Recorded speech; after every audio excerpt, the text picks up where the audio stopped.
OpenAI bets big on AMD, and everyone else bets on OpenAI. The AI arms race just took another massive turn. Reuters reports that OpenAI will buy hundreds of thousands of AMD chips, roughly the computing power of 6 nuclear reactors, as part of a new equity for silicon deal. In return, OpenAI gets the option to acquire up to 10% of AMD. The news sent AMD stock soaring more than 35% in pre-market trading. The deal cements OpenAI's position as the clear frontrunner in artificial intelligence, and investors are treating it that way. Tech giants like Microsoft, Nvidia, and SoftBank have already poured billions into OpenAI's ecosystem, while smaller players scramble to catch up. But such dominance brings new questions. With OpenAI's compute capacity now dwarfing most rivals, regulators are watching for signs of monopoly power in what could soon be the most valuable industry on Earth. In short, everybody is betting on OpenAI, and if history is any guide, the frontrunner often ends up writing the rules for everybody else.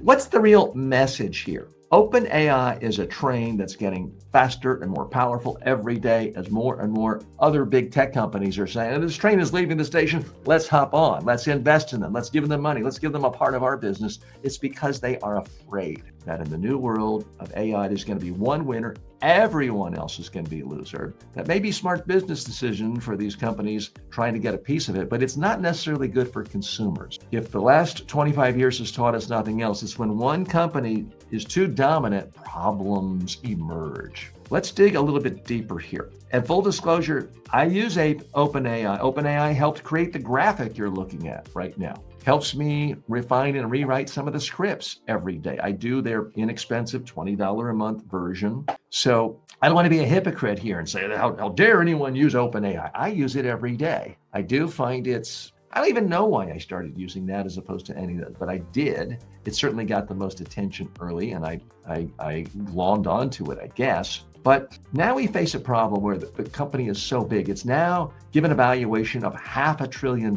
It's not a public company. It's the most valuable private company in the US. And in some ways, other than a few royalty funds, it is the most highly valued private company in the world. So with that much wealth comes tremendous power. And at some point, maybe not with the current administration, but with other administrations, if you're $500 billion, maybe $1 trillion in a few years, you start owning the politicians. You have so much money, you can buy them all off. Regulatory issues go away or fade away quite often. Antitrust issues, certainly in the current environment, disappear. And it leads to tremendous consolidation. Small players are snuffed out.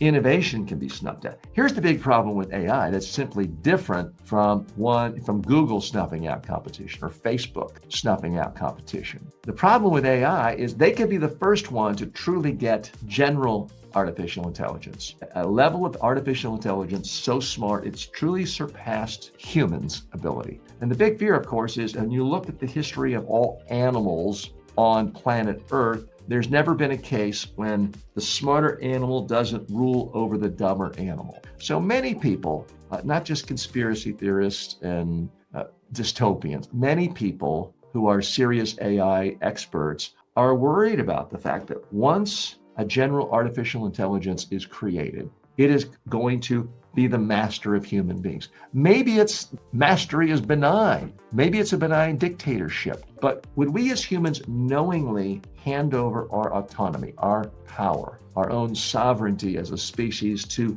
something else? Because make no mistake about it, artificial intelligence is something else. It's not human. So that's a part of the real concern here about OpenAI, getting more and more companies wanting a piece of it. And when you own a piece of a company, you're less likely to come up with competing ideas. Some of the landscape now that's very fertile in the AI space is for companies trying to really take safety seriously, because OpenAI is kind of like, we used to talk about safety. Safety's nice, but you know what else is nice? Raising another $250 billion. That seems to be the attitude of Sam Altman and the leadership at OpenAI today is safety's a nice thing to have. Raising more money and getting richer and building our war chest is even more, and growth is more important. And maybe it all works out. maybe 500 years from now, humans are all incredibly happy and writing poetry and doing relaxing hobbies all day long, and everyone's happy, and AI is doing all the manual work, all the other work, and it all works out.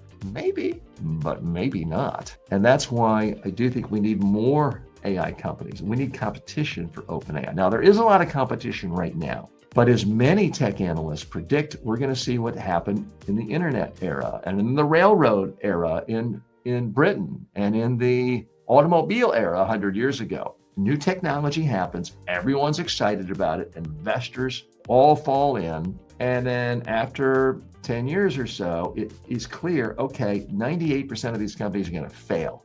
Too many railroads were built, they failed. Too many car companies were built, they failed. Too many internet startups, pet.com failed. And you're left with 3, sometimes in the case of automobile manufacturers in the United States for a long time. Sometimes you're left with 1, like in the case of Google. If we only have one open AI company, or see, I'm conflating AI with OpenAI. That's essentially a win for them. That's what they want. If we only have one AI company, is OpenAI the one we trust the most? I don't hate the company. Again, I use it every day, but I don't have anything to really give me confidence that they should be the ones potentially controlling the entire future of humanity. I know that sounds heavy for a Tuesday morning, but I'm not the only one who feels like the stakes are that high.